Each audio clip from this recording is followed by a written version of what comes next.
ustedes dos para entender la cosa.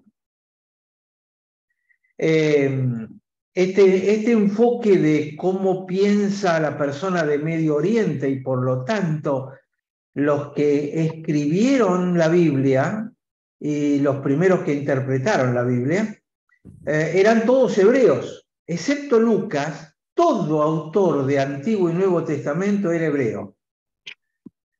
Alguno árabe, quizá, pero básicamente eran gente de Medio Oriente que escribió desde su cultura y con su lenguaje. Cuando en el año 1987, es decir, ya estamos hablando hace 36 años, yo fui a un entrenamiento de liderazgo en Singapur, me encontré con un pastor que era el pastor de la iglesia cristiana más grande del mundo musulmán, la primera iglesia presbiteriana del Cairo. Menes Abdul Nur era el nombre de él, árabe, hablaba hebreo, griego, tenía su pastorado muy sólido, y él fue el que me impactó. Siempre cuento esta historia y se las quiero compartir a ustedes también. En clase él contó la historia de la mujer samaritana, y yo hasta la había predicado y la había escuchado un montón de veces, pero jamás me había impactado de la manera cuando él lo impacta, cuando él la cuenta. ¿Por qué? Porque si uno sabe leer entre líneas desde la cultura hebrea, la mujer estaba provocándolo a Jesús. Pero no es la lectura pura y filtrada que tenemos en Occidente. Corazón blando de Jesús, dándole, y la otra mujer inmediatamente captando el mensaje, recibiéndolo, y uno pierde el diálogo de flirteo de ella con él y cómo él lo maneja y lo trata. Entonces me impactó tanto que en el almuerzo me senté al lado de él y le dije, ¿por qué esta diferencia? Y su respuesta hasta el día de hoy sigo compartiéndola. Porque vos tenés una mente de Occidente y yo tengo una mente de Medio Oriente. Ustedes en Occidente piensan con el pensamiento griego, con la lógica que aprendimos en la escuela. Si A es igual a B y B es igual a C, por lo tanto A es igual a C. Esos viejos paradigmas de lógica. Y él me dice, ustedes piensan todo en puntos, 1, 2, 3, 4, hasta las predicaciones tienen que tener 3 puntos. Si no tienen 3 puntos, no están bien hechas. Dice, en el Medio Oriente no hacemos eso. Dice, ustedes en Occidente para definir a Dios dicen que Dios es omnipotente, omnipresente, eterno. Es todo cierto, pero es todo abstracto.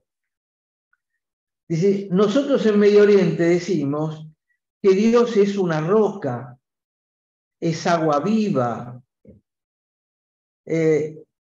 lo hacen con figuras, con imágenes, y realmente esa pequeña explicación que me dio en 10 minutos o 15 me cambió completamente mi lectura de la Biblia. Tanto fue así que volví con el propósito de, durante 2 años, únicamente leer los 4 evangelios, tratando de entender el contexto hebreo que había detrás de todo esto. Así que es una historia de 35 años que por supuesto se fue agrandando con el largo del tiempo.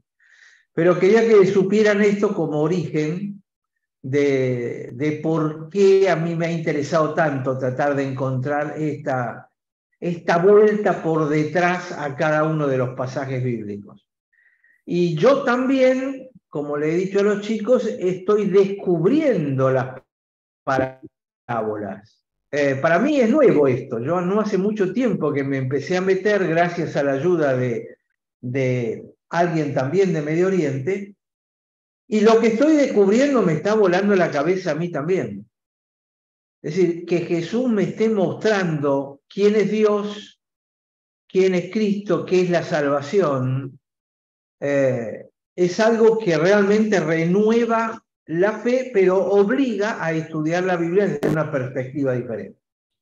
Así que bueno, esto como una pequeña introducción. Y vamos a compartir la parábola de hoy, que está en Lucas capítulo 11.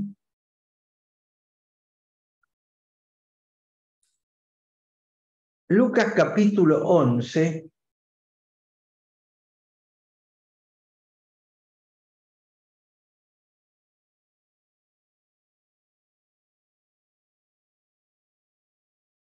La parábola es pequeña, del 5 al 13.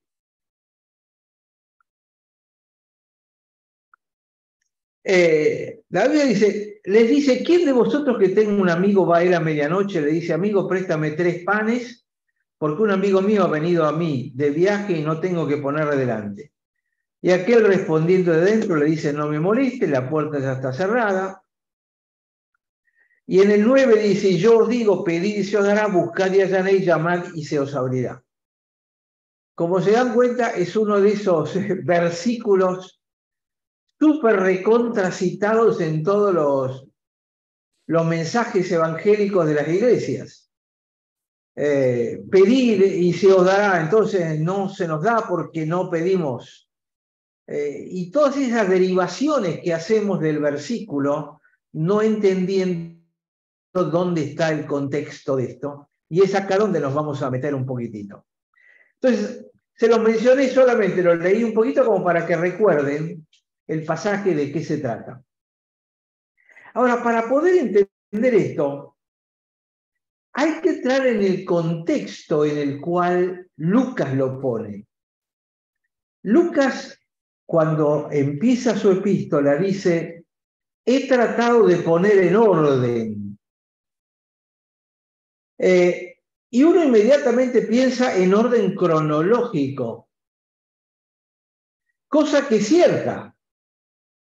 Pero el tema cronológico es importante para la mente del griego, no para la mente del hebreo.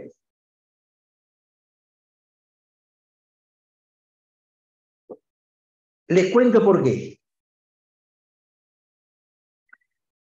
Entre el Antiguo y el Nuevo Testamento hay una diferencia de perspectiva muy grande.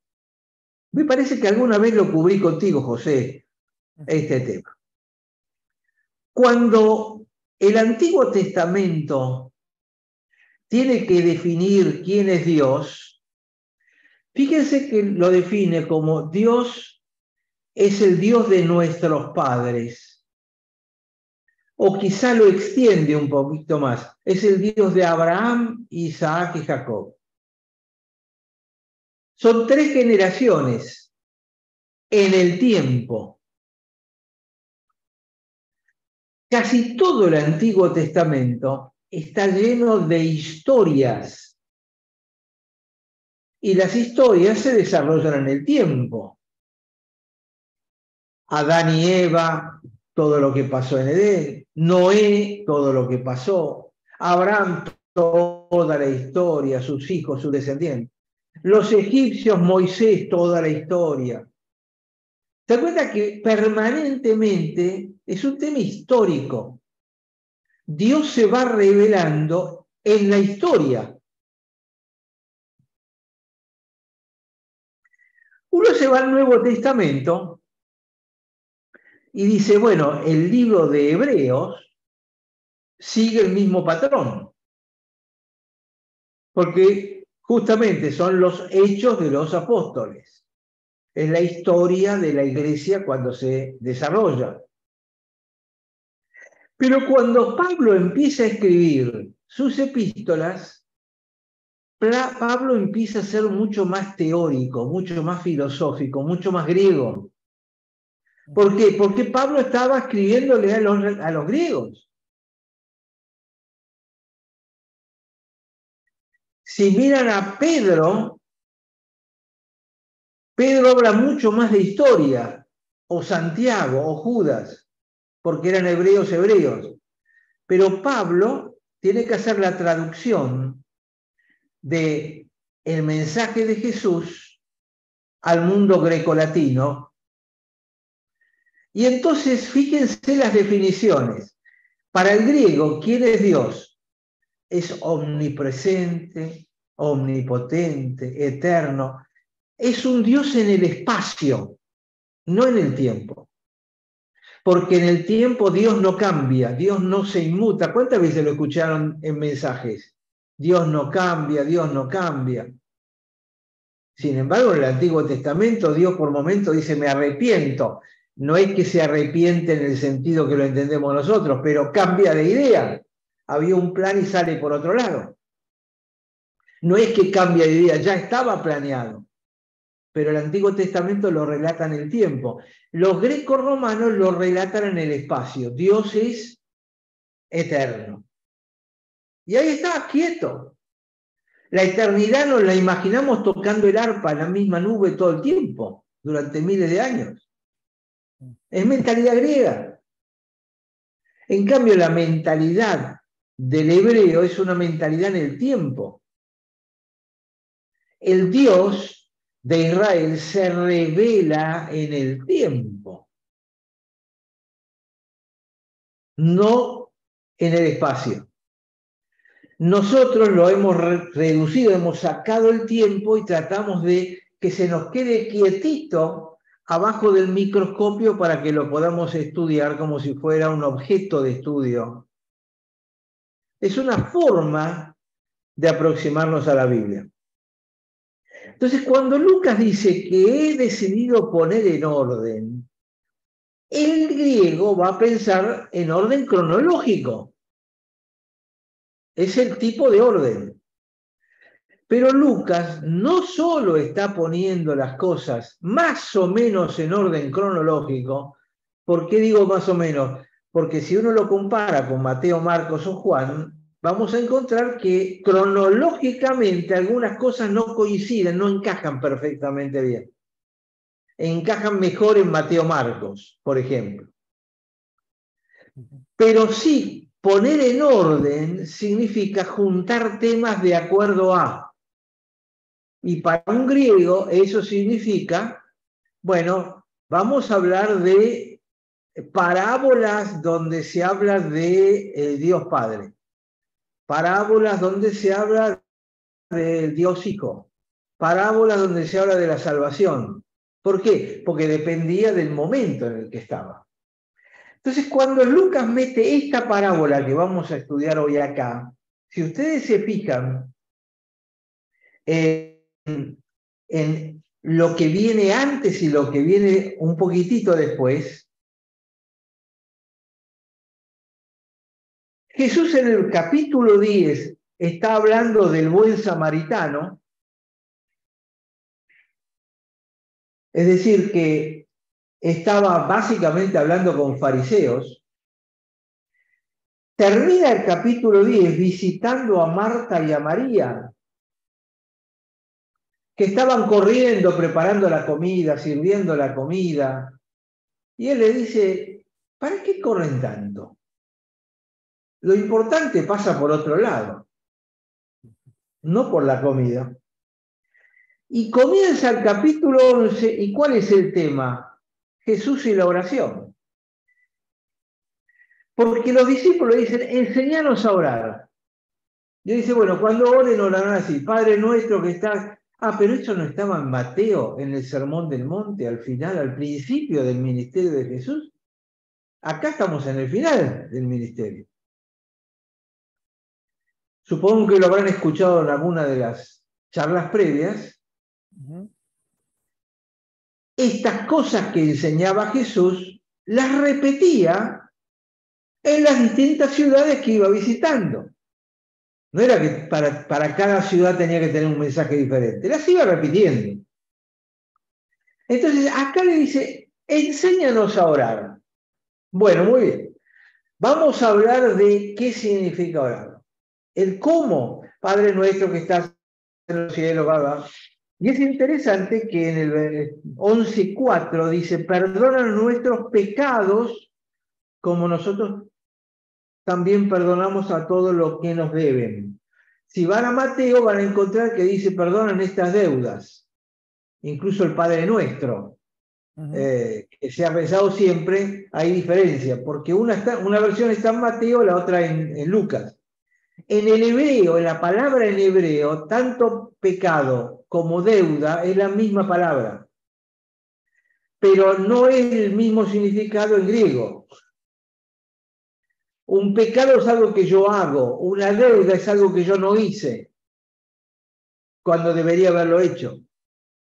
La palabra en hebreo abarca los dos aspectos, lo que hago y lo que dejo de hacer, pecados de acción y pecados de omisión. ¿Ves? Sutilezas del lenguaje que ya nos sacuden un poco para la interpretación. Entonces, Aldo, sí. Antes que sigas, para ordenar todo esto un poquito, que no alcanzó a tomar nota de esto, está hablando de cómo los griegos y cómo el pensamiento de Lucas, que no es hebreo, que tiene este pensamiento griego, está poniendo en orden, hasta ahí lo vengo haciendo, en un orden por temas y no tanto en un orden cronológico. Sin embargo, vos dijiste que era importante que fuera cronológico para los griegos, porque la mentalidad va acomodando 1, 2, 3, 4. Yo me siento muy identificado cada vez que vos decís esto, en cómo yo ordeno mis mensajes, cómo yo pienso la Biblia, cómo la razono, está súper entendido eso. Pero donde se me mezcla un poquito es en que el hebreo lo piensa de manera concreta. El Dios a través del tiempo en la roca, los fuegos, el pan, o sea, lo va viendo en símbolos todo el tiempo el hebreo. Y el griego en las cuestiones abstractas. Muy bien. También vos dijiste que una forma de poder entender y estudiarlo a Dios, y esto me impacta un montón ahora, es cuando lo aislamos de todo para estudiarlo. Lo encierro acá y ahora lo veo, lo analizo. En cambio, si el hebreo lo viene viendo a través del tiempo y como que el griego lo sectoriza en el espacio. Ahí me quedé. No entendí bien cuál es la importancia del griego en el tiempo cronológico o en el espacio para como ponerlo quieto y poder estudiarlo, sacar una conclusión. Ahí no me quedó bien claro. Bueno, fíjate vos que desde hace 2 años que nos juntamos, cuando vamos a cualquier pasaje, yo siempre te hablo del contexto, de que tenés que ir 1 o 2 capítulos antes Bien. y por lo menos un capítulo después para poder entender qué quiere decir y por qué está en ese lugar. Correcto. Esa no es la forma habitual que te enseñan en los seminarios de estudiar la Biblia. En el seminario te agarran el cuentito aislado. Vamos a estudiar el Padre Nuestro. 3 semanas con el Padre Nuestro, pero sin contexto. O Zaqueo, o Bartimeo, o Lázaro, o Nicodemo. En la iglesia lo predicamos y es así. Predicamos el pasajecito aislado de todo. Entramos en profundidad, con un microscopio lo miramos. Pero ni siquiera nos preocupamos de mirar dónde está metido el pasaje. A eso vos le llamás aislarlo en el espacio. Esa era mi pregunta. Exacto. Claro. Justamente es parte de esa mentalidad griega que nos llega a través de la iglesia cuando nos predica. Predicamos el estilo occidental, greco-latino. Sí, Sandra. Usted acá nos dice que hay que ir a 2 capítulos antes y uno posterior para ver el contexto, pero yo creo que no solamente esto, para poder abarcar más y llegar a la idea, ¿no? Si hablando que gran parte fue escrito en hebreo, partiendo de que Shalom para nosotros paz y Shalom para ellos es tan amplio, ahí llevamos muchísimos de perder. Porque, digamos, para nosotros esta virome es igual a esto, 1 y 1. Y para ellos se amplía muchísimo, entonces si nosotros llegamos a captar en el hebreo, en el idioma hebreo, lo que está diciendo, pero crece muchísimo nuestro concepto. Exactamente, ahí es donde estoy justamente apuntando. Esperen, aprovechando esto que me están diciendo, les voy a compartir, compartir la pantalla, esto. Fíjense esto, la palabra shalom en hebreo tiene 4 letras, se lee de derecha a izquierda, al revés del lenguaje latino. La primera letra, si ustedes la miran, tiene la forma de los dientes, no de los dientes de adelante, de los dientes de atrás, es decir, los dientes que muelen. Entonces, el significado de esa letra tiene que ver con el concepto de destrucción, de moler. La letra, no estamos hablando de shalom, estamos hablando de la letra, destruir. La segunda letra, que es la med, fíjense que viene desde arriba, baja y después hace la curvita. ¿Qué significa que viene desde arriba? Que viene desde el liderazgo. Viene, es una cosa, es una letra relacionada con el liderazgo, incluso con el cayado que utiliza el hombre para agarrar a la oveja. Es una autoridad. Después aparece esta letra chiquitita, que es Vav, que tiene forma literalmente de un clavo. Los clavos eran así. Y la última letra, esta, que es una especie de redondelito, pero arriba no está derecho, sino que va levemente hacia arriba. Es como la onda del mar. Esto es como si fuera el mar que está encerrado. Y el mar, uno puede pensar en imagen pacífica, pero la realidad es que el mar tiene una enorme potencia y energía encerrada continuamente.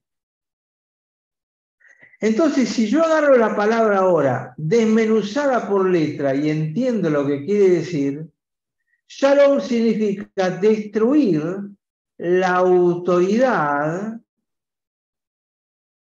conectada con el caos del mar. Destruir la autoridad conectada con el caos. ¿Quién es el que tiene la autoridad de generar caos? Satanás. ¿Qué significa shalom entonces? Es aquello que Dios provee para destruir la autoridad del que genera el caos. Es una expansión de lo que acaban de decir, Sandra. Ya no es el shalom que significa, bueno, esa paz. Paz con Dios, paz con el de afuera y paz conmigo mismo. Es mucho más, estamos hablando de un universo lleno de caos y que el shalom significa poner paz en semejante caos.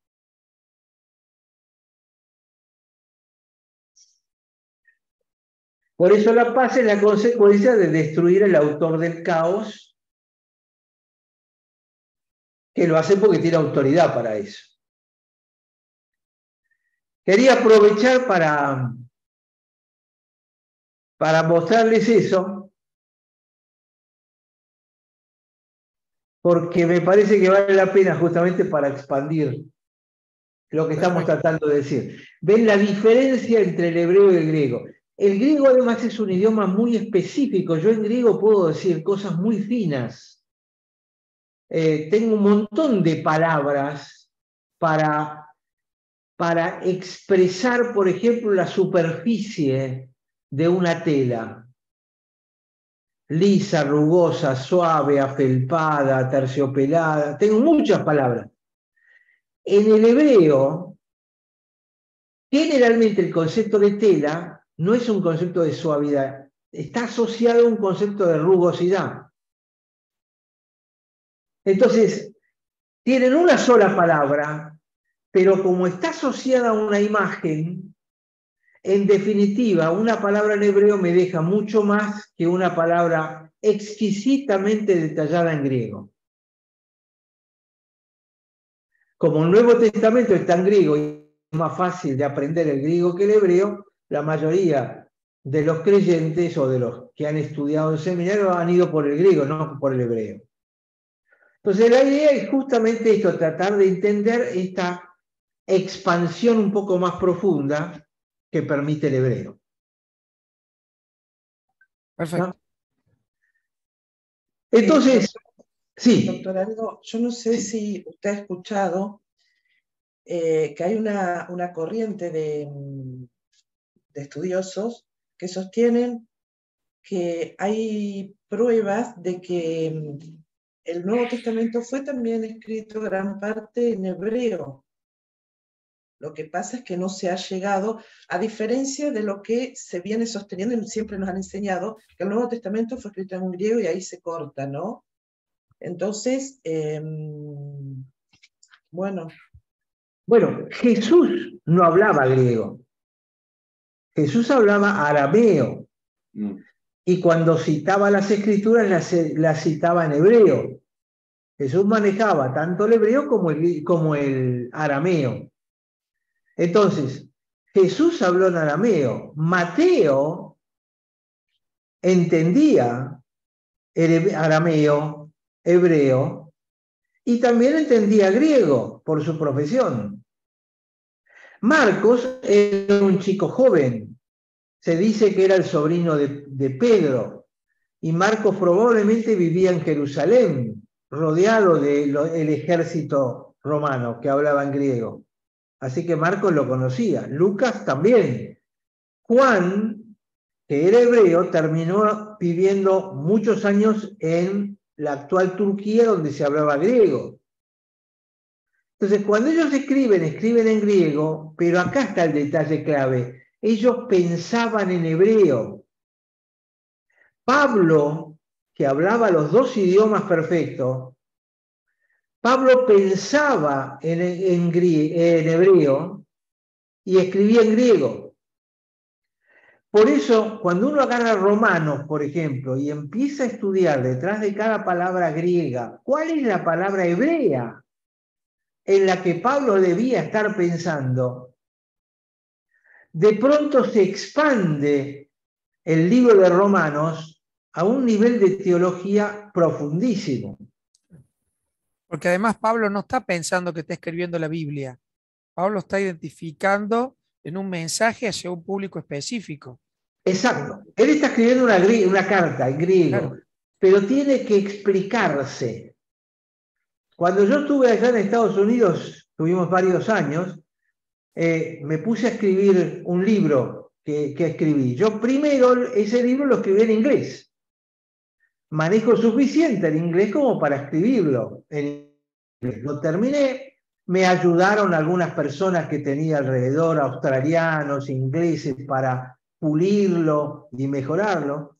Pero cuando vine a la Argentina lo quise traducir al castellano y me di cuenta que no podía traducirlo, que tenía que reescribirlo, porque mi capacidad de explicar lo que quería decir en español era muy superior a lo que yo había podido explicar en inglés. ¿Qué significa? Que aún escribiendo y pensando en inglés, yo seguía atado a la cultura española con el significado de las palabras españolas. Entonces, a esto me refiero con que está escrito en griego, pero evidentemente las palabras que se pensaban eran, los conceptos que se pensaban eran en hebreo. Sí, sí. Está súper claro. Estamos todos atados a esa cultura que nos formó. No hay forma de abstraerse. Sí. Irá modificándose en el tiempo, pero es base que nos va de alguna manera a influenciar siempre, claro. Y nos formó y en cierta forma nos deformó. Claro. porque deformó la capacidad de interpretación profunda que algunos pasajes tienen en la Biblia. Excelente. ¿Sabes que hace un tiempo escuché una predicación que decía, ¿qué idioma habla Dios? Porque en realidad lo que apuntaba era que muchos dicen, Dios habla los lenguajes angelicales, y el mensaje estaba muy bien pensado, porque decía, Dios habla, el idioma de Dios es Jesús, o sea, Dios habló a través de su Hijo, y quien tiene el Hijo tiene el Padre, quien ha conocido al Hijo conoce al Padre, o sea, su idioma es Jesús. Y lo que quería decir este mensaje era, concéntrate en Jesús y no te vayas a qué tipo de idioma usó. Está bien que estaba hablando de la lengua y lo angelical y todo lo demás, ¿verdad? Y me parece importante este puntito también. Más allá del lenguaje con que se escribió, el pensamiento del que escribió, me parece que es fundamental. ¿Te acordás Craig, que cuando vimos Juan capítulo 1:1, dice, en el principio era el Logos? sí, Y la palabra Logos en el griego significa básicamente pensamiento. En el principio era el pensamiento de Dios. Y el pensamiento era con Dios y el pensamiento era Dios. Se traduce como palabra, como verbo, pero el concepto de Logos es pensamiento. Lo bueno o lo interesante es que el ser humano no piensa en palabras. Nuestro pensamiento es en imágenes. Yo les puedo decir silla, y seguramente ustedes tienen una imagen de una silla en su cabeza. claro. La palabra silla me permite transmitir un concepto aproximado y ustedes les permite entender el concepto aproximado. Pero si pudiéramos dibujar la silla que tenemos en nuestra cabeza, las tres sillas son diferentes. Exacto. Pero el pensamiento se transmitió. Si Entonces ustedes Dios, Padre, no necesita lenguaje. Él tiene un pensamiento y lo que transmite es su pensamiento. Ahora, ¿cómo nos llega el pensamiento? Y a través de palabras, porque no hay otra forma. Claro. pero no nos queda otra que ir a la raíz como él dice, porque usted recién da el ejemplo de la silla. Un hermano que está en Asia habla de silla y le dibujará un almohadón o algo, porque eso completamente distinto, ¿no?, a lo nuestro. Exacto. Yo estaba pensando en este tiempo que a mí no me gustan las tradiciones, ¿sí? Soy de romper paradigmas, ¿no? Y más en esto que uno dice, nosotros somos occidentales, pero ¿qué diferencia? Yo, cristiana evangélica occidental, no puedo tener diferencias con un cristiano evangélico chino, un hindú, ¿sí? Tenemos que hablar el mismo idioma y por lo tanto debemos sacar todo lo que nos lleva a acercarnos a nuestro país, a nuestra nacionalidad, porque pertenecemos a otro reino y tenemos que hablar el mismo idioma.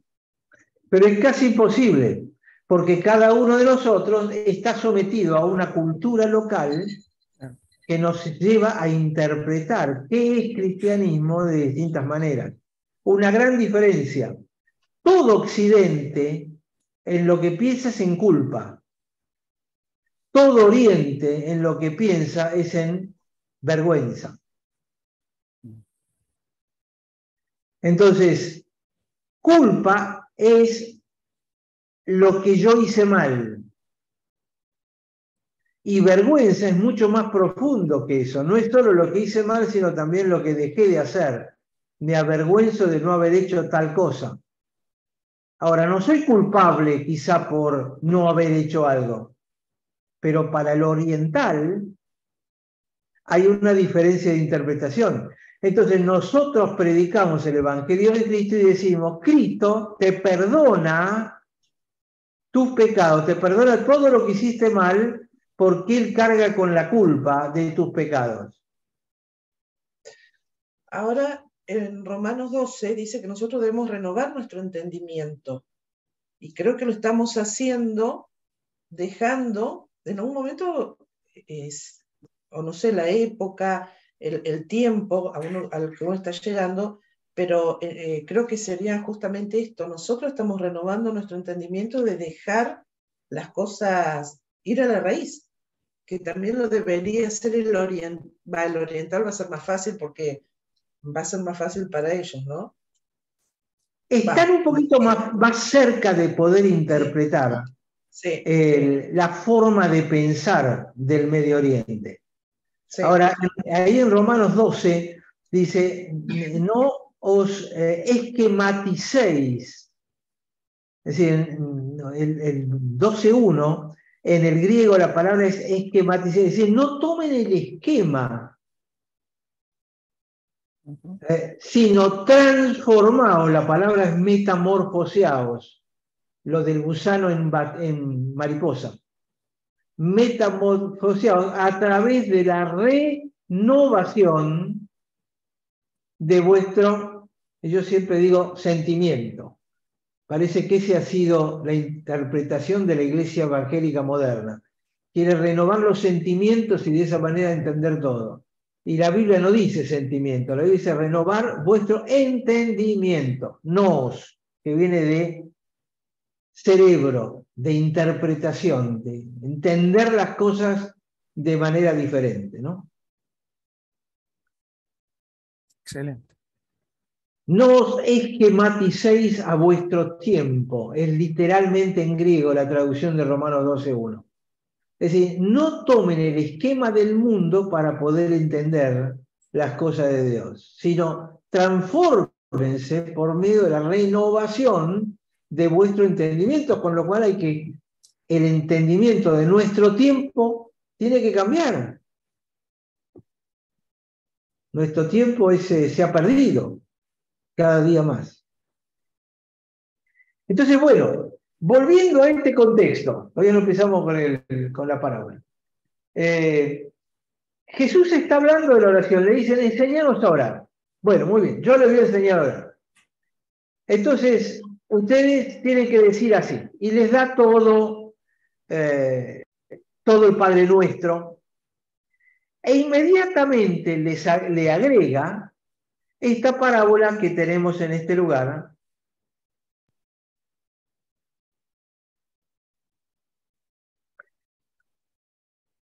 ¿Quién de vosotros que tenga un amigo va a ir a medianoche?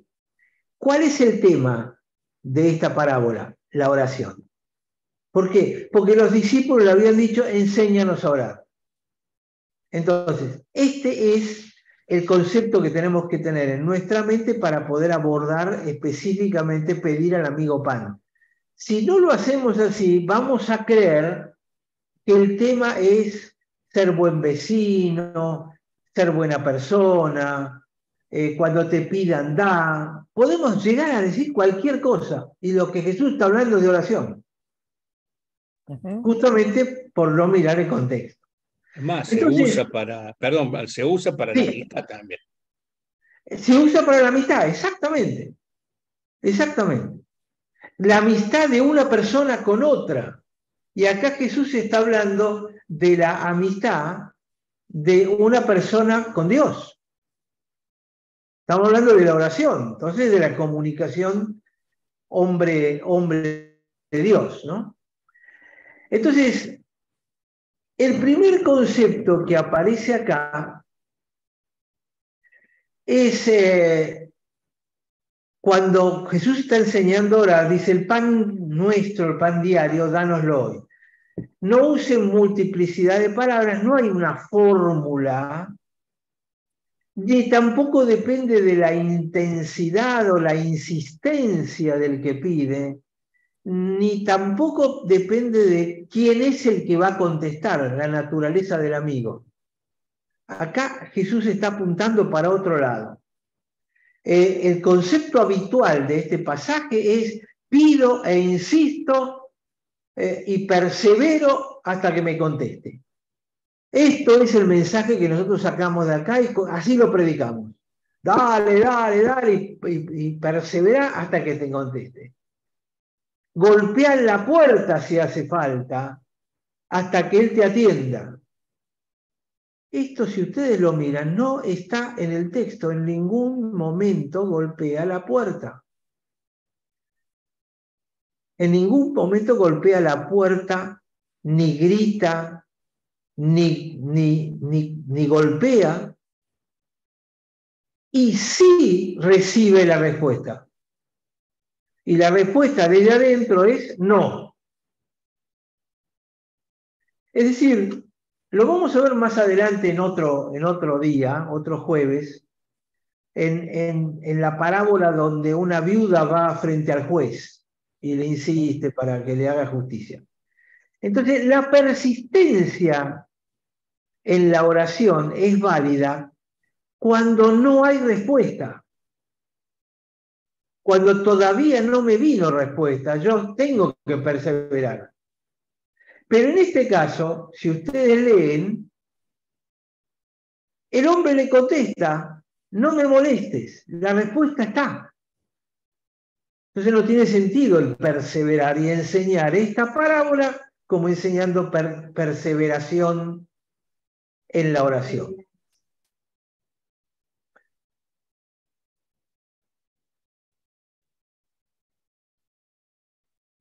Una de las cosas de contexto que tenemos que entender es que normalmente la gente viajaba de noche debido al calor. No viajaba a mediodía. Entonces, generalmente, como iban caminando, llegaban a destino bien tarde. Por eso este amigo está llegando a la noche cuando ya todos se habían ido a dormir. Entonces, al relatar la epístola, le dice, ¿quién de ustedes que tiene un amigo va a ir a medianoche y le dice, amigo, préstame 3 panes? Vamos a meternos un poquito en ese texto. Primero, está hablando de quién de ustedes no tiene un amigo. La mentalidad nuestra en Occidente, donde no conocemos al que vive en el departamento de arriba, de abajo y a veces ni del costado, es que el amigo es alguien que probablemente no vive al lado nuestro. Yo puedo señalar, bueno, mi amigo vive allá y el otro allá y el otro allá. La mentalidad de Medio Oriente, que eran nómades que acampan todos juntos, es que yo soy nosotros. Los africanos esto lo entienden perfectamente bien. El africano nunca dice, yo voy a comer. Dice, nosotros vamos a comer. Porque en su mentalidad, yo no existe, es nosotros. Somos la tribu. Los árabes, los hebreos, somos nosotros. Es Abraham con toda su parentela. Dios le dice a Abraham, bueno, salí de tu tierra. Y uno hubiese salido con la esposa y los hijos. No, este sale con Lot, los sobrinos y todos los siervos, todos los... ¿Por qué? Porque se mueven en patota. Y el concepto de amistad es un concepto muy profundo. En árabe la palabra amistad es sadek. En hebreo la palabra tzadik quiere decir justo, justicia. ¿Por qué? Porque lo hemos visto anteriormente, justo es la línea recta. Lo bueno, lo justo es la línea recta, lo malo, lo perverso es como la serpiente, la línea ondulante. Entonces, lo correcto y lo incorrecto. Son dos imágenes básicas del pensamiento de Medio Oriente. El Sadek, el amigo, es el justo. Es decir, es aquel con quien tengo una relación. Es diferente de nuestro concepto de amigo. Entonces, primero... ¿Qué relación, Aldo? Perdóname. ¿Una relación muy íntima, muy duradera o una relación más de tribu, más amplia? Nos cuidamos todos nosotros, este pueblo.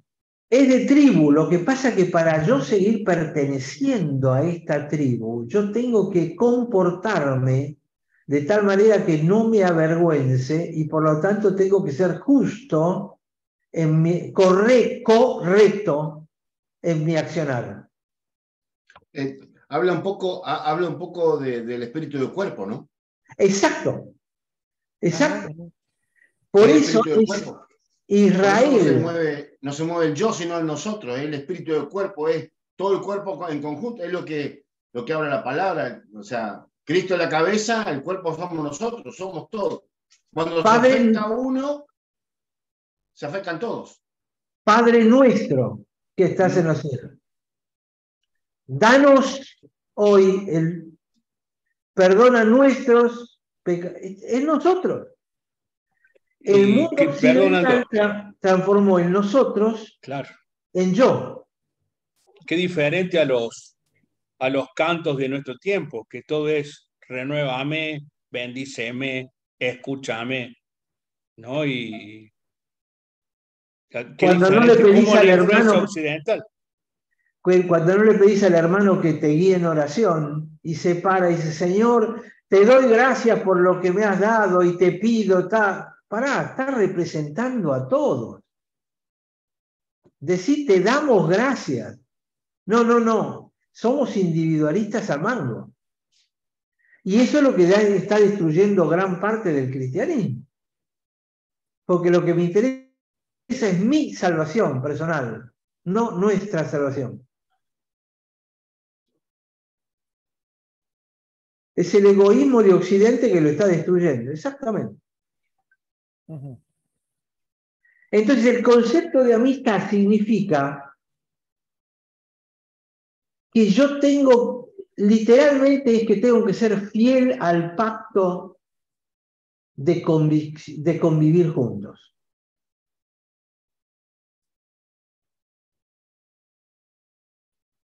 A José, a Sergio y familias ya se lo he comentado varias veces. El concepto de fe en griego es un concepto abstracto, es algo que está en la mente. Yo tengo que creer algo adentro de mi cabeza. Ese concepto no existe para el hebreo, porque la palabra literal es fidelidad. No es tu fe te ha salvado, tu fidelidad te ha salvado. Tus pecados te son perdonados. ¿Por qué? Por tu fidelidad. Tengan fe, no, lo que está diciendo es tengan fidelidad. ¿A qué? Al pacto de amistad. Son todas palabras que están relacionadas entre sí. Yo soy justo en la medida que soy fiel al pacto que hice. Se lo exigimos mucho a los miembros de la iglesia, que sean fieles a la iglesia, a ver cuántos están diezmando, porque si no diezman bien no están siendo fieles al pacto de membresía.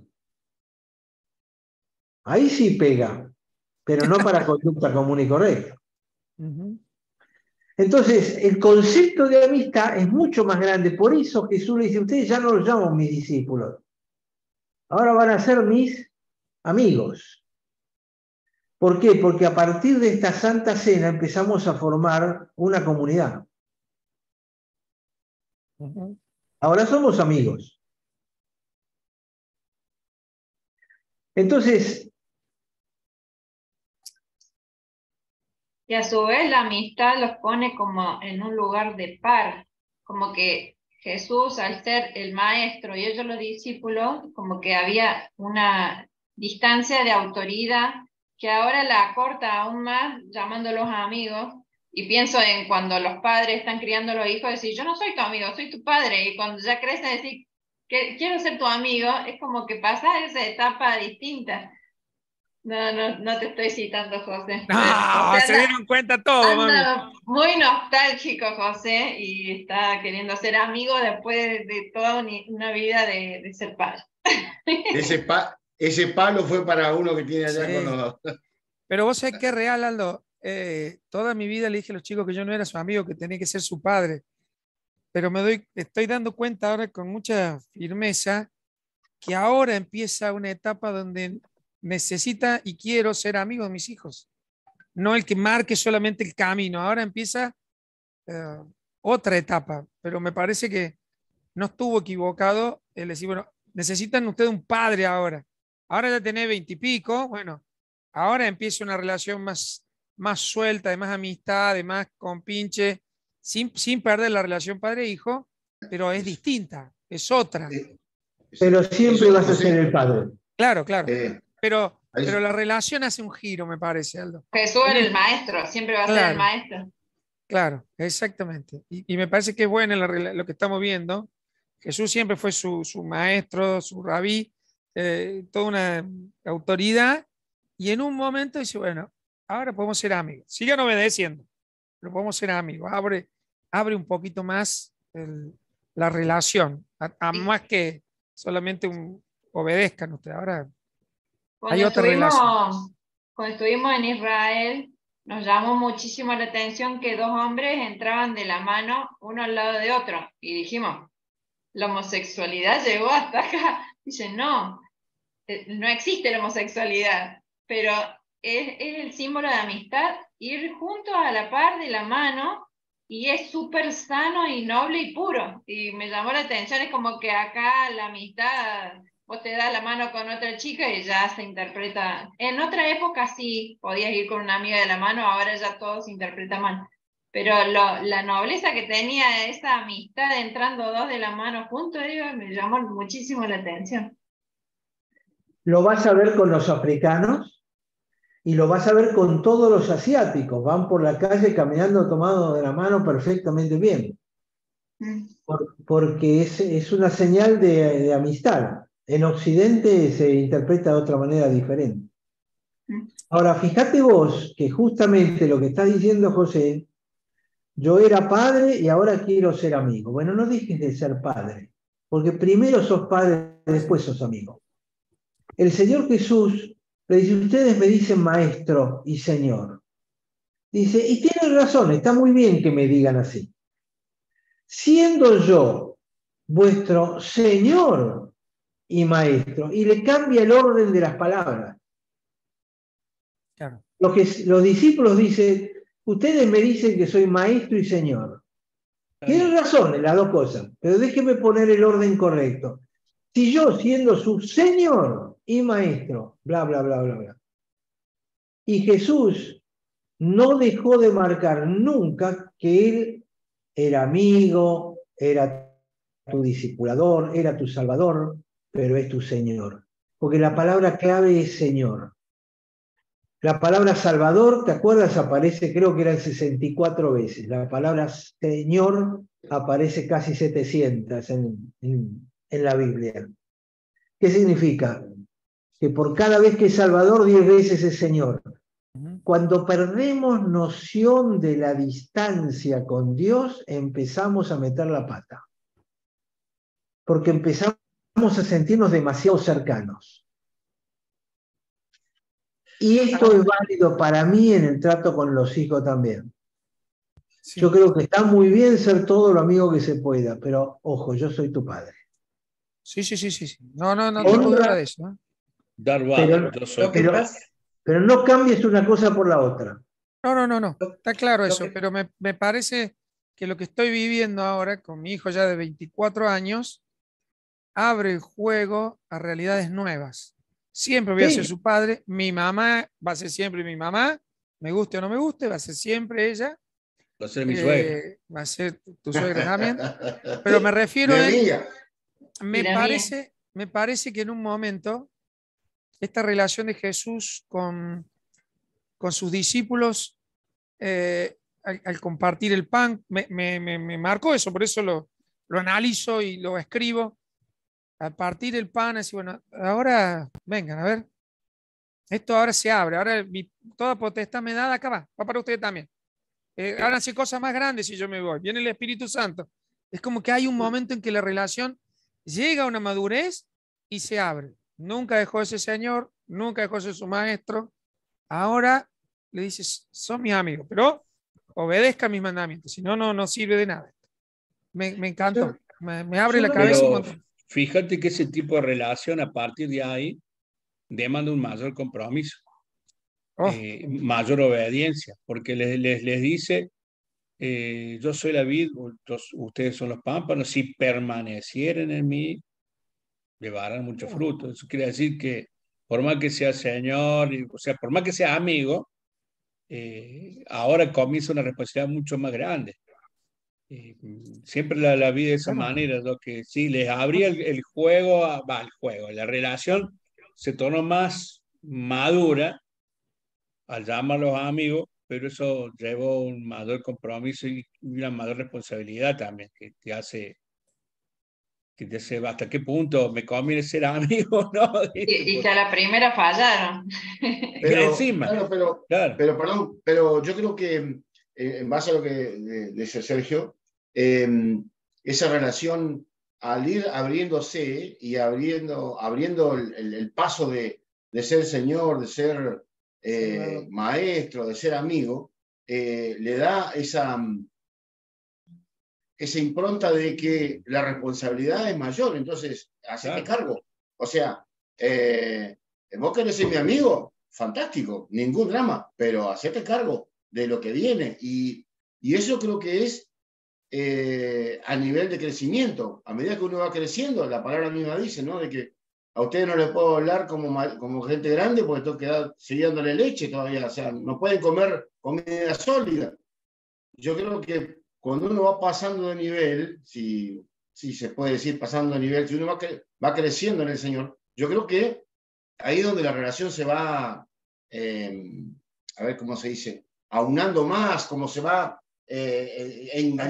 afianzando, enganchando más, y es donde uno toma más responsabilidad, toma más compromiso, donde la cosa ya no es de un bebé espiritual.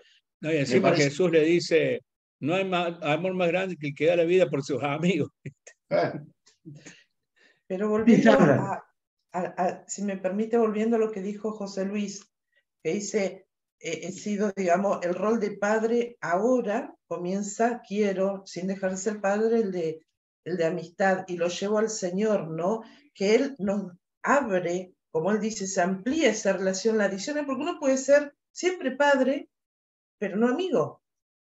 Entonces, el adicionar la parte de amistad se hace mucho más profundo, ¿no? La relación, y con todo lo que conlleva ese compromiso, agreguemos de fidelidad, ¿no?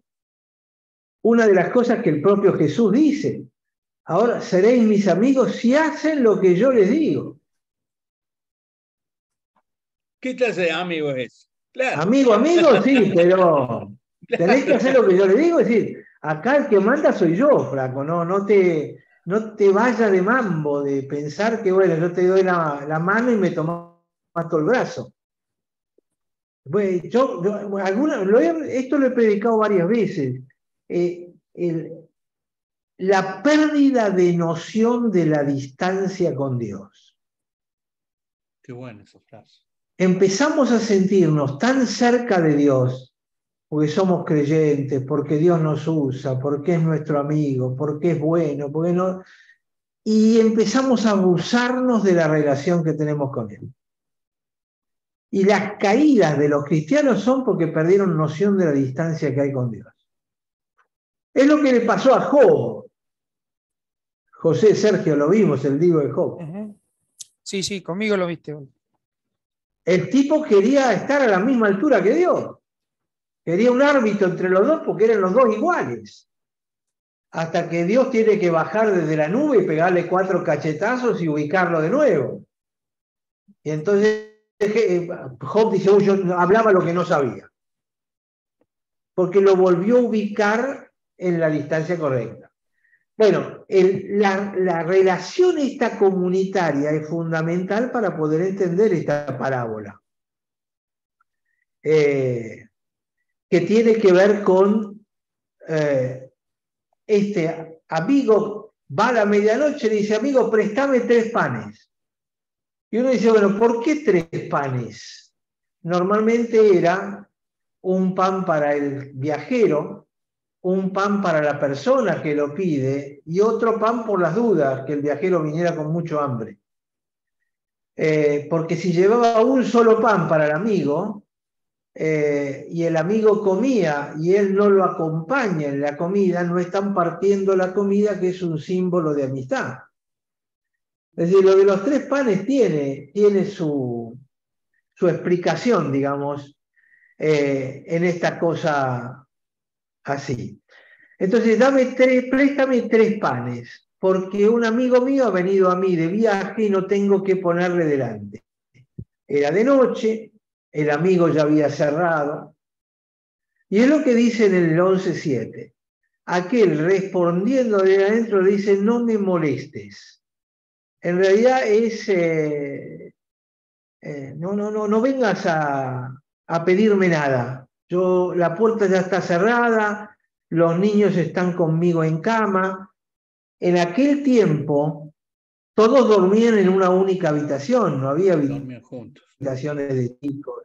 Es más, los animales vivían en la misma habitación. Era la forma de mantener el calor. Es decir, las habitaciones eran, digamos, 5x3 o 5x4. La puerta estaba a ras del piso, que era por donde entraban los animales. Después, entre ese sectorcito donde estaban los animales y, digamos, la habitación en sí, que estaba más elevada, había unos huecos que era donde estaba el pasto, la alfalfa, para que los animales eventualmente pudieran comer, si necesitaban comer algo. Y es literalmente el lugar donde pusieron al Señor Jesús, cuando dice que lo pusieron en una, no me acuerdo, en un pesebre. El pesebre es el lugar donde se ponía el pasto para que coman los animales, y la habitación está un poquitito más alta y duermen todos sobre el suelo, todos juntos. Es decir, que abrir la puerta significaba correr a los animales, despertarlos, sacar la traba de la madera que se ponía por dentro, intentar abrir la puerta, haber despertado a toda la casa, a todos los animales. Entiendan que es un lío bárbaro. Es justamente lo que le está diciendo esto. Mis niños no puedo levantarme y dártelos, porque es un lío bárbaro. Entonces, cuando Jesús cuenta esto, era muy fácil para ellos entender lo que Jesús estaba diciendo. No, ¿cómo se va a levantar en medio de la noche? Es un lío bárbaro. No, tiene razón el amigo en contestar de esa manera. Inmediatamente se identificaban con la historia, porque la vivían. 11:8. Les digo que, aunque no se levante a dárselos porque es el amigo, es decir, porque tiene un pacto de fidelidad, sin embargo, por su importunidad se levantará y le dará todo lo que necesite. Acá tenemos que entender qué significa importunidad.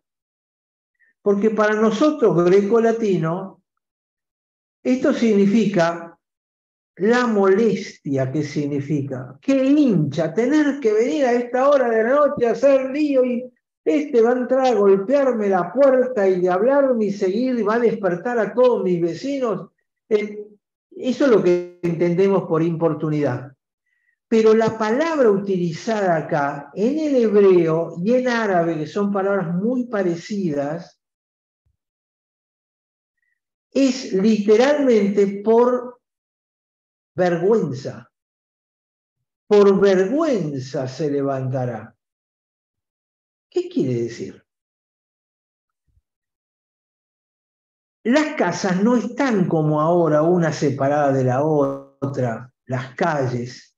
Es más, había casas que se entraba por el techo, porque no había entrada lateral ni ventanas. Se pasaba por los techos de las otras casas para entrar. Estaban todas juntas. Es decir, que en una comunidad donde están viviendo todos juntos, donde todos se conocen, que uno le pida al otro, pasame un poco de pan, lo escucha todo el barrio. ¿El qué dirán? Y el qué dirán es la vergüenza, que es lo que para la persona de Medio Oriente es insoportable. Yo no puedo vivir con la vergüenza esta. Me llama la atención que dice, en el versículo creo que 5, dice que me preste 3 panes, como que es algo que se puede devolver el favor de otra forma, o sea, cuando a alguien le caiga visita, me corresponde a mí, me da la sensación, porque el pan se consume y no se devuelve, al menos el mismo pan, pero es como que hay un implícito de reciprocidad en esto, me da la sensación. Exactamente, porque es el tipo de vida en comunidad. No se puede pasar esta vergüenza. Se va a levantar por vergüenza, porque los vecinos se iban a enterar. Este tipo no es confiable. Este tipo no le podés pedir nada. Entonces, por vergüenza se va a levantar. Ahora estamos hablando de la oración, de pedirle a Dios. ¿Qué acaso Dios te va a contestar porque le va a dar vergüenza no contestarte? No, Dios no es un Dios que se vaya a avergonzar. La naturaleza del Padre es diferente de la naturaleza del vecino. El vecino hace cosas, pero no de corazón. Las hace por vergüenza, porque no le da la cara. Pero estamos hablando de la oración, lo que Jesús está enseñando es Dios no es así. La naturaleza de Dios no es la naturaleza del hombre. Por eso, por su vergüenza, se levantará.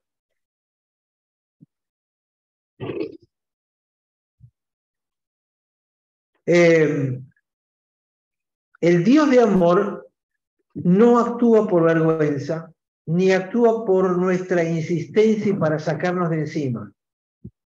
Estamos hablando de la naturaleza del Padre, que es totalmente diferente de la naturaleza del hombre. Esto es lo que Jesús está enseñando con respecto a la oración.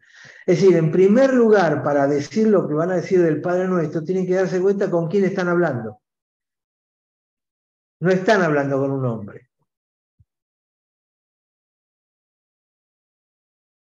Entonces, aparece la respuesta de Jesús. Ahora, habiendo entendido, el Padre es diferente del amigo en naturaleza. Y entonces acá Jesús se larga con un poema. Acuérdense que la forma más fácil de recordar cosas es a través de la poesía, de los poemas. Esas cosas que aprendíamos cuando éramos chiquitos. En el cielo las estrellas, en el campo las espinas. Aprendíamos con poemas las cosas que recordamos aún hoy, después de muchos años. Y entonces aparece esto: pedid y se os dará, buscad y hallaréis, llamad y se os abrirá. Es un poema. ¿Qué quiere decir? La actitud del Padre está dada, está asegurada.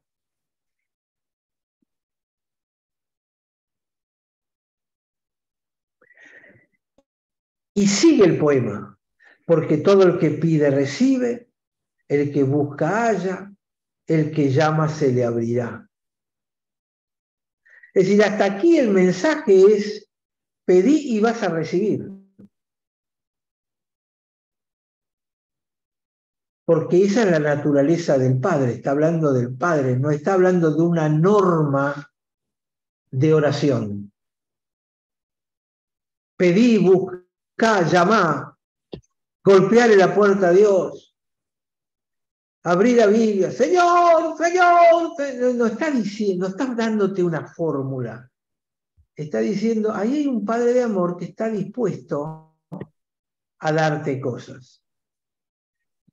Hay un viejo pasaje de Isaías 49:15 que dice, ¿se olvidará la mujer de lo que dio a luz para dejar de compadecerse del hijo de su vientre? Aunque ella olvide, yo nunca me olvidaré de ti, dice Dios a Isaías. Es decir, es este el concepto que Jesús estaba trayendo. El Dios al que le están pidiendo no es un Dios que actúe por vergüenza o que actúe para sacarte de encima. Él te creó, te trajo al mundo y te prometió nunca me voy a olvidar de vos. Entonces ahora hace el contraste con lo opuesto. Dice, pero ¿qué padre de ustedes, si su hijo le pide pan, le da una piedra? O si pide pescado, en lugar de pescado le da una serpiente. O si le pide un huevo, le da un escorpión.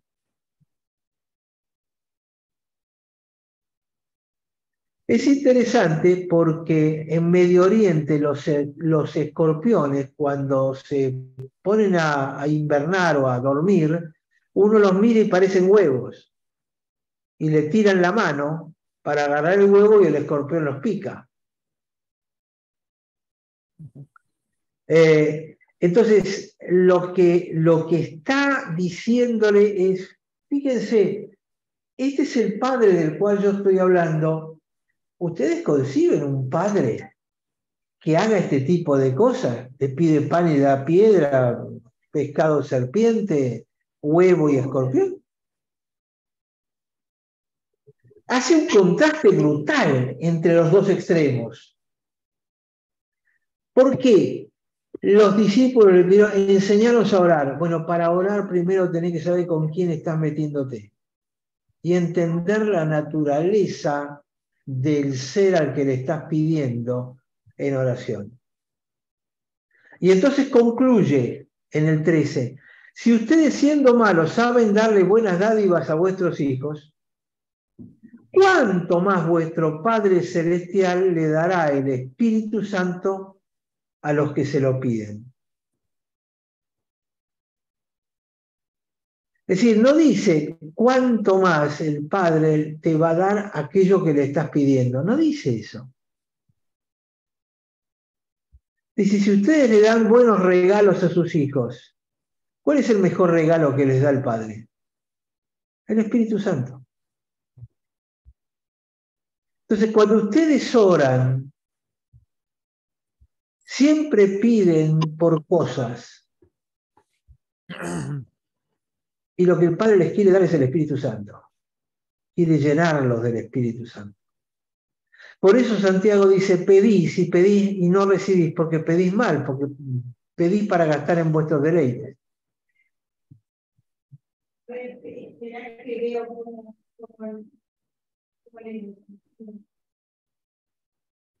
¿Me dan 2 minutos? Sí, sí.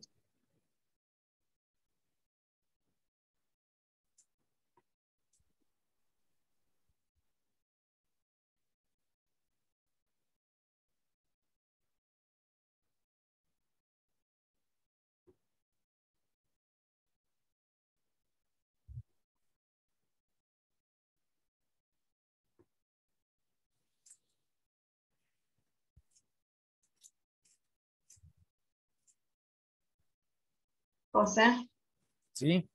fíjate en el WhatsApp que Mónica preguntaba algo en el grupo o sea, que le preguntó a Iván. No pasa, me desconcentro, Analia. Tengo 80 mensajes en el WhatsApp. ¿Es urgente? ¿Qué es? Y medio que sí, por eso. Pero digo, ya que están 2 minutos. No, me voy a desconcentrar, mami. Ya me aparece el mensaje, tengo del abogado, del banco. Si me desconcentro, ya me pierdo. Soy varoncito y viejo.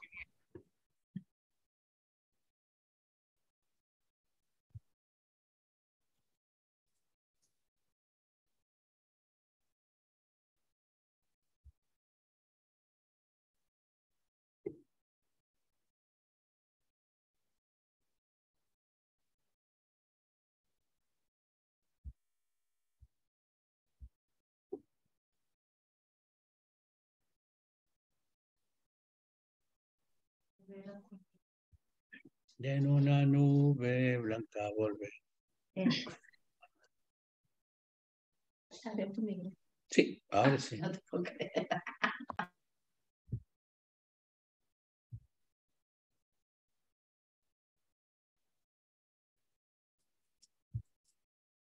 Si me disculpan, yo en 10 minutos voy a dejar al oficial escribiente. Sí. Tengo que hacer el transfer de mi nieto a jardín. Ajá. Ya estamos terminando. Así que- Antes a las 5 más tarde terminamos. Así que No, ya pero te- yo a las 5 tengo que por estar eso, entrando en el jardín. anda Pero no hay tranquilo. problema si no tengo al oficial escribiente acá que después me aclara todas las situaciones. Analía, ¿vos nos envías para poder verlo nuevamente? Sí, yo lo estoy grabando. Después se lo paso. Porque la última parte, mira, hay que dejar en blanco. Yo también Así voy que dejando cosas en blanco. No llego. Se necesita escuchar bien otra vez. Bueno. Pero es interesante porque la verdad uno lo toma para, bueno, hay que orar con más fuerza, más insistente, más, no tiene nada que ver, digamos, como que uno lo apunta ahí a eso. No, he escuchado y he dicho cada cosa de esto que me doy cuenta de Sí. que estamos errados en algunas cosas. Va, como es la mente occidental con respecto a la mente oriental. Y lo que quiso decir que Jesús en ese momento, nada que ver cómo lo aplicamos, ¿no? Por eso nos dan luz. Es como el tema de la amistad, nos da más responsabilidad también, porque eh, le da más luz a ver cómo Jesús quiso que se entendiese esa enseñanza. Ujú. Y es como hablemos sin saber, siempre digo yo, hablemos sin saber. Y ahora te das cuenta, apa, no era por ahí.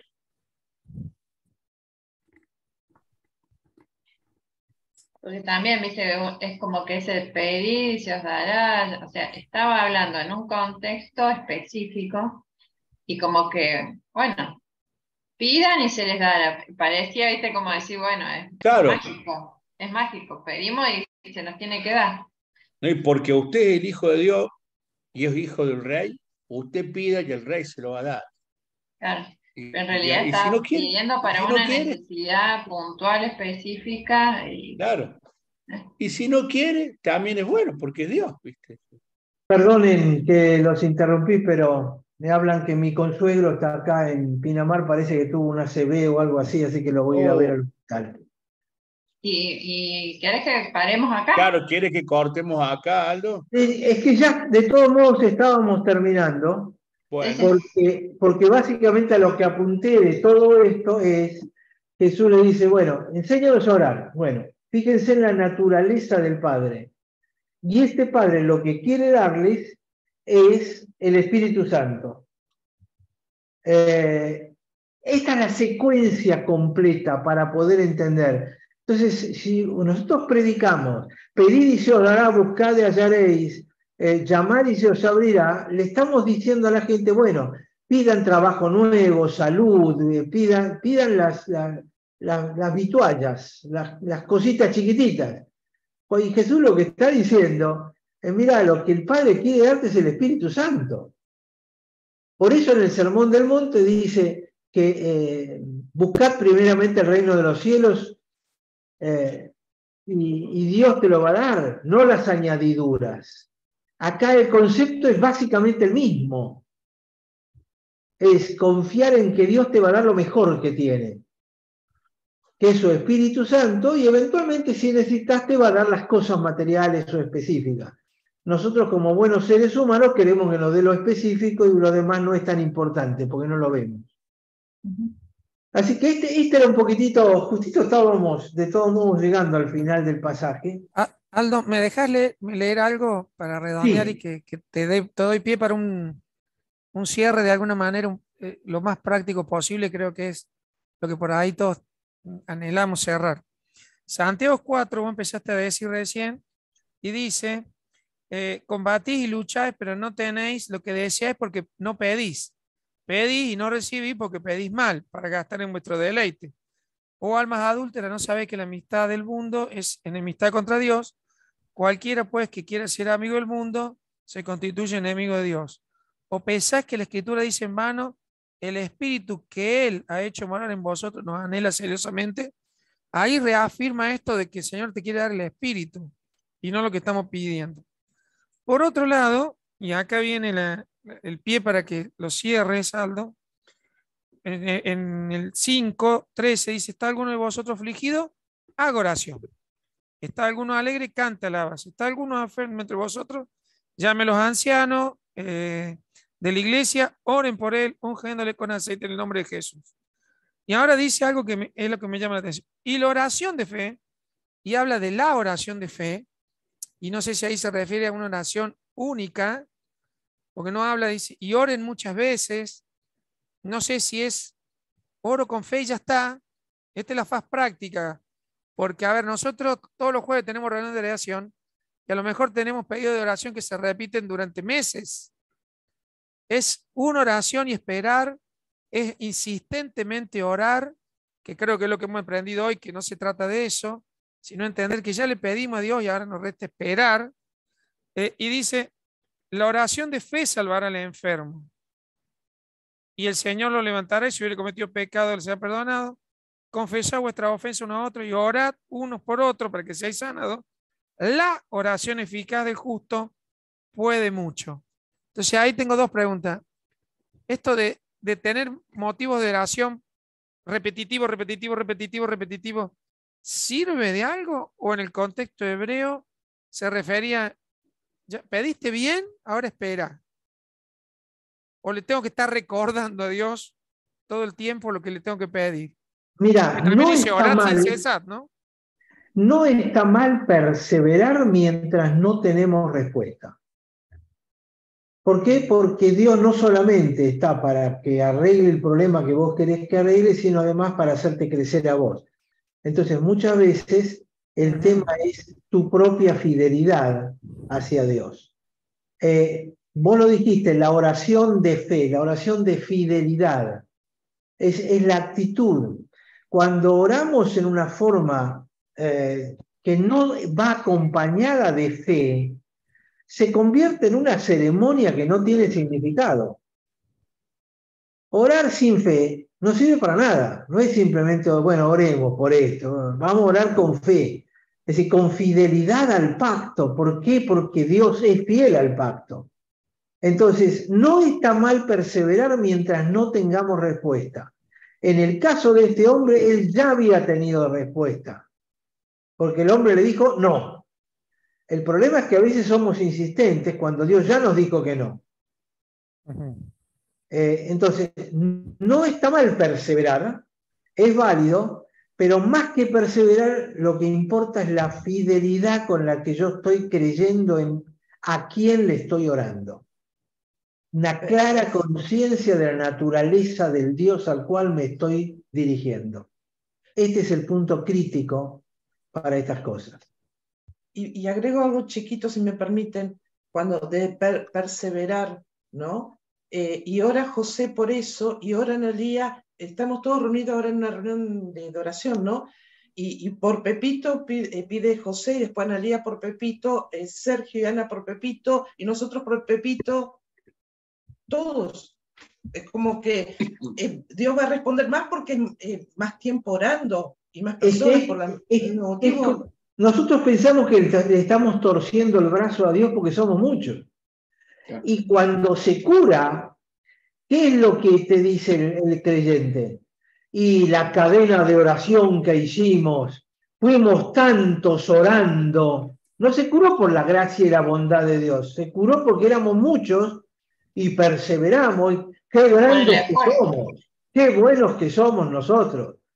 La cadena de oración hizo la diferencia. ¿Qué cadena de oración? Es el Dios que contestó. Pero nosotros siempre nos atribuimos. Ahí es donde no somos fieles al pacto. Donde creemos que el mérito es nuestro y no de Dios.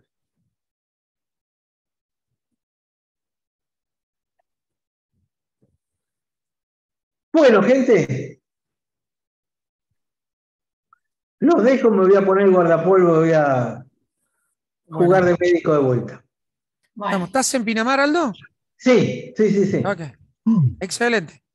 Bueno, Aldo, gracias, muchas gracias. Al contrario, les mando un Fuerte abrazo. beso grandote y si Dios quiere, el jueves que viene seguimos. Allí estaremos.